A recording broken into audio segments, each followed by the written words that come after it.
પ્રશ્ન ક્રમાંક 9 શ્રીમતી ગીતાબા જાડેજા.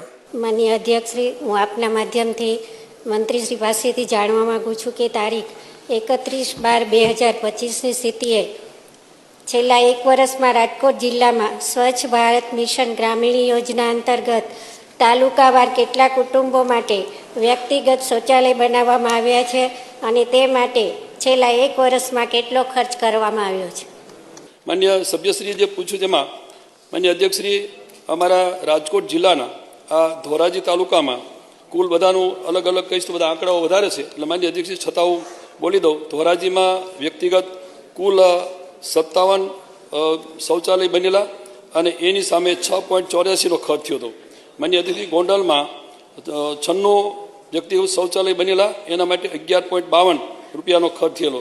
માન્ય અધ્યક્ષશ્રી, જામકંડોરણામાં એમાં 75 વ્યક્તિગત શૌચાલય ટોટલ જે હોય ને આંકડો આપી દો, બાકીનો રેકોર્ડ ઉપર તમે મૂકી દેજો. માન્ય અધ્યક્ષશ્રી, કુલ અહીંયા 659 લક્ષાંક હતો એટલા શૌચાલય થયા, એની સામે 79.08 લાખનો ખર્ચ થયો.